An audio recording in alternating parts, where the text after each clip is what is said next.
Hey guys, Olivia and I are back to show you our newest car camping tent. Several months back we posted a video of the newer version of the REI Kingdom 6 that we got, and this is the tent that we got to replace that. This is the first time we've ever gotten it out of the box. We're going to set it up brand new without having ever done it before. Check out a few things. This isn't a review of the tent. This is just a setup and overall initial impression. So the tent that we got is the REI Base Camp 6. This is a very similar tent to the REI Kingdom 6 with several differences, but it's still a big family camping tent, 6-person tent. Works really well for our family of 4. It is not lightweight, it's not small, but I think this is going to work well for us. I hope it does at least. So let's get it out of the bag and set it up and check out what this thing's all about. All right, so the first thing you'll notice is a difference in the type of carrying bag for the tent. This is more traditional style. It's just a tube with the end that opens up with the draw cord right here.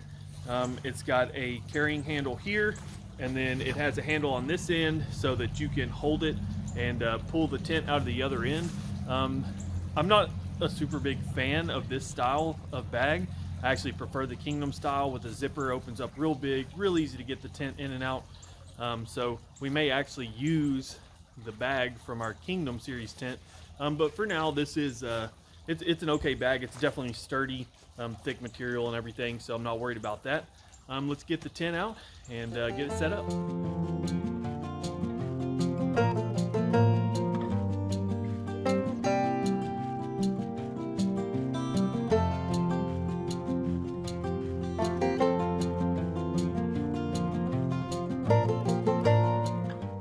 Alright, so we got the tent laid out here. As you can tell, it's a real big tent. It's a 110 by 110, which is almost the exact same floor size as the Kingdom 6, which is 120 by 100, I believe. So literally almost the exact same size, just this is more of a square floor. The Kingdom's more of a rectangle.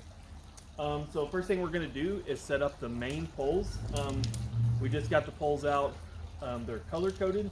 You can see this blue pole here. That one's got blue on it. So those are our main structural poles for the tent. And then on the tent itself, and I'll give you a close-up of that, there are color-coded pole sleeves, so you know which color poles go in which sleeve of the tent itself.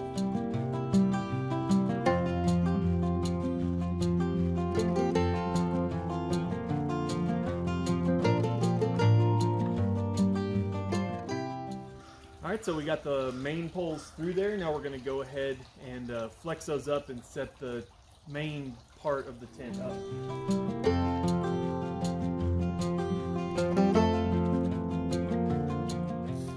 So here's a close-up shot of the grommets that the ends of the tent poles go into. You'll notice there's only one grommet on here to stick the pole into. It's not like the Kingdom that has 2 where you can do the tent a little bit looser or tighter. So just really simple. And here's a close-up of the sleeve that the pole goes through. Pretty easy to get those in through there. And then the tent is pretty tall, so I can already tell that I'm going to be able to stand up right at the peak, which is something that I definitely look for in a tent, to be able to stand up inside of it. Alright, so now that we have the blue poles in, we're going to set these black poles up. And what these are going to do is go through this black channel right here and help open up the tent over top of the doors. And then we'll go around and do any clips that go onto any of these poles.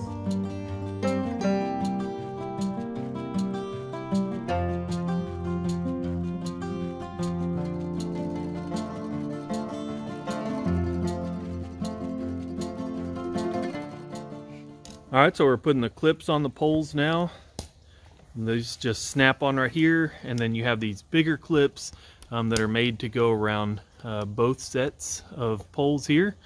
And these side poles, they just go into these grommets down here at the bottom. There's one there, and then one right back there toward the center. And that is the side poles that really help pull out the side of the tent. You can see them over top of the door. All right, so there you go. So we have the basic tent body set up right now with all 4 poles installed, all the clips done. So that is what I would call like Texas summertime mode, where you know it's not going to rain for a couple months, and you're trying to get as much ventilation as possible. You can see how we have that front door zipped all the way out of the way and tucked up, completely out of the way. That's awesome for being able to get all your sleeping bags and everything in there when you first get to camp. All right, so checking out the inside of the tent, you can see how much room Olivia has over her head, and she has plenty of space to stand up in there. Really like all the pockets on this. You can see how they go almost all the way around the bottom, and that's one thing we found on the REI tents is they give you plenty of pockets to keep all your base camp stuff up out of the way.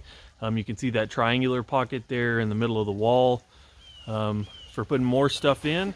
So they have these 2 big triangular pockets up above each door, and that is where you can zip the door back completely, tuck it up there.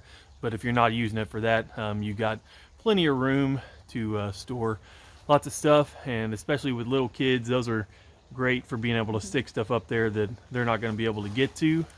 All right, so this zipper down at the bottom, the triangular piece, that is a vent that you can open up, and I would imagine down here in Texas we're going to have that open about 99% of the time for as much airflow as we can get. As you can probably tell, the walls and part of the doors are not mesh or bug netting. They're more of the solid material, so kind of blocks some of your ventilation, but I'm hoping these lower vents down here will really help air draft through. We'll have the vents open on the doors, which I'll show you in just a second, and then there you can see the top of the tent that's all mesh for plenty of ventilation going up through the top of the tent. All right, so Olivia is unzipping the part of the door to get to just the bug netting mesh, and you can roll that up and use those toggles to tuck that part of the door away for maximum ventilation. And I think with the doors in this mode, and then the triangular vents on the sides unzipped, and the mesh up at the top, I think we're going to get a pretty good amount of airflow through here. And then one thing that is good about having these solid walls is with the doors zipped up and everything, even without the Rainfly on, which we will be doing a lot just because it's so hot where we live most of the time, you get privacy still, so you can still change and everything without having to have the Rainfly on. All right, so this is the Rainfly that goes on here. We're gonna unroll this and lay this over the top. I do know there is a front and a back, but the actual tent body itself, I believe, can go either direction. So you can make either door the front or the back. And with this Rainfly, you're going to get 100% full coverage. It's not like on the Kingdom where there's no Rainfly over one of the doors. So that tent, the Rainfly mattered which direction you put it on. This one, it really shouldn't matter. You'll just have to figure out which side you want to be the front of your tent. We'll put the Rainfly on with the bigger door over the front side of the tent.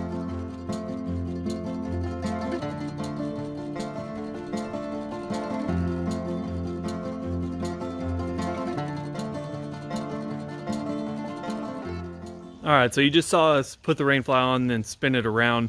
And the reason we did that is we realized that this is the front, and the way you are able to tell that is with this gray pole pocket going across the middle of the tent there. That's going to be your bigger door, your front door that extends out with a bigger vestibule. So you want that to be your front side, or we do anyway. And that's how you can tell the difference between the front and the back of the Rainfly.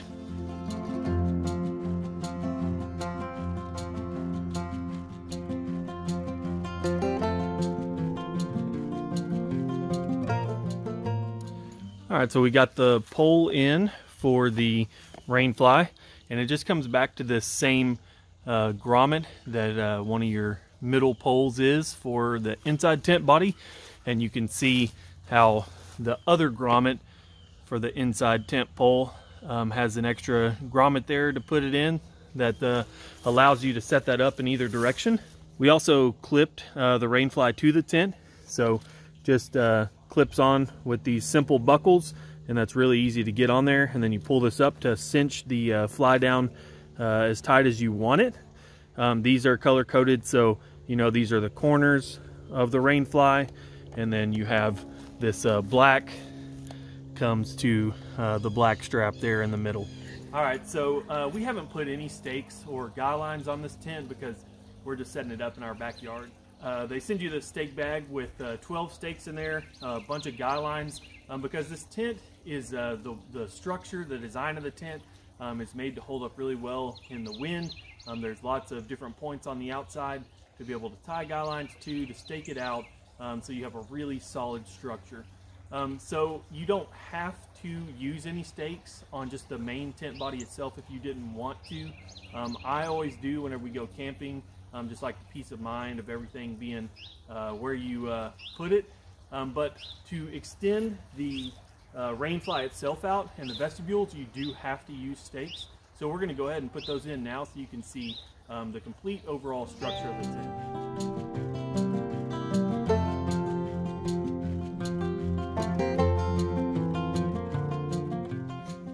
All right, so this is the back of the tent. This is the back vestibule, which is a little bit smaller than the front vestibule. So Olivia's unzipping the back door to the tent. Show you the size of the vestibule. It's plenty big enough to be able to store a few things under there, and then you can roll that door back out of the way. What it's really good for is being able to get in the tent if you don't unzip the top of the door all the way. Being able to get in the tent without water dripping down inside your tent. Here you can see one of the vents on top of the Rainfly. This helps prevent condensation inside, lets air flow through, but you can close those up in really bad weather. You can actually close them from the outside or the inside of the tent, and I'll show you how to do it from the inside of the tent here in just a second. Here's the vent over on the other side, and it's closed right now, so you can see the difference between how much air ventilation you get with it open, or how you can close it off during bad weather like that.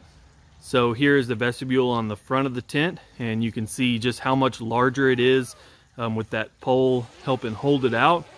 You can definitely store quite a bit more stuff under there, which is really nice. And then it doesn't matter whether you leave the very top of the door zipped or not getting in during rain, because you have that pole holding the Rainfly out over top of the door, so you're getting a dry entry point into your tent whether it's raining or not. So that's a really cool feature, to be able to get under there, take off your wet rain gear or things like that if it's raining, and then be able to get in the tent, keep everything dry. So we didn't show it earlier, and we were pretty sure it had it, but the Rainfly has these Velcro tabs that go around the pole structure of the inner tent. And Olivia is putting one on there now that goes around both sets of poles. What's cool or different about this tent is it has 3 sets of Velcro loops on each side. So on the 4 corners it has 3 different sets of loops, and that's a big difference between this and, like, say, the Kingdom, which had 1 Velcro tab on each pole. That just shows you how much more structure or structurally sound this tent is than say the Kingdom, and I'm really expecting this to hold up well in windy conditions. Okay, so Olivia is showing you how to adjust the vents on the Rainfly from inside the tent. The tent has a zipper specifically made for being able to reach through and close those vents if you're getting in a bad storm or something like that. It's a really nice feature that you don't have to actually get out of the tent to be able to go adjust that. It's a really simple little small hole to stick your hands through. There you can see her open it back up. You're getting plenty of ventilation through there while still being able to shield you from rain if it's just raining. But if you get in a big storm, you're going to want to close those. And then always remember to zip that back up, keep mosquitoes from getting in. All right, so I am 6 foot and I'm standing right in the center part of the tent, and I still have an inch or two right above my head, but the main thing that matters to me is to be able to fully stand up and stretch out in here. That's a really nice feature of any base camp tent, and we car camp quite a bit, so definitely looking for a tent with a lot of features like that. It's really nice to be able to stand up in here. Now, over toward the side, obviously anybody besides like a kid is not going to be able to stand up straight up, like say in the corners of this tent. But you saw Olivia walking around earlier. Plenty of room in here for her to move around. Plenty of room for me to stand up. And then once I start getting over toward the side, I'll have to crouch down just a little bit. But I mean, we're not in here running around a whole bunch, generally just in here to sleep. So one other thing about the interior of this tent, besides just all the pockets you have, is there are a lot of loops to be able to hang gear from, or lights, or however you want to do it. There's one there, and these are like symmetrical all the way around the tent, so every corner has the same loop. There's one there, and then there's one up here at the top. So you have plenty of options for hanging like a gear net up there to hold more stuff, or hanging lights from. We'll probably stick our lights up here in these pockets over top the doors, which is generally what we've done in our other tents, and has worked out really well and lit up the whole tent. So one feature we just noticed after we got in the tent, saw some big toggles and said, man, what is that? You can actually unstake your front vestibule and roll those whole sides back like that.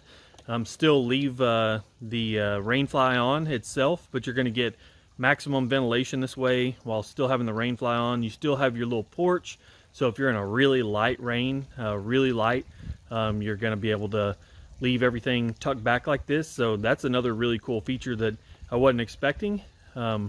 Just another cool little perk of the tent. Well guys, I appreciate you watching. This is the REI Base Camp 6. Really like it after the initial setup. This isn't a full-on review. I can't vouch for this tent, how great it is or anything like that. Just the overall initial setup. Really like the way it sets up. It seems really solid. We will have a more comprehensive review of this tent after we use it a couple times, definitely in some sort of weather, to be able to give you a more honest review of the tent itself.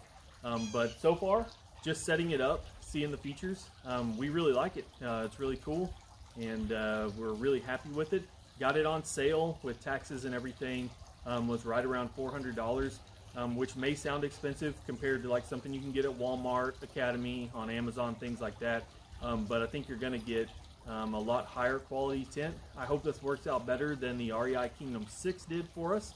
And if you haven't seen my review of that, I will post a link to that down below to give you my impressions of the REI Kingdom 6. But for now, we're really happy with the Base Camp 6. We're excited to get out and use it this weekend. And there is some weather in the forecast, so we'll definitely be putting it to the test this weekend. Guys, thanks for watching, and look forward to posting a full review of this tent coming up in another month or two. Thanks for watching.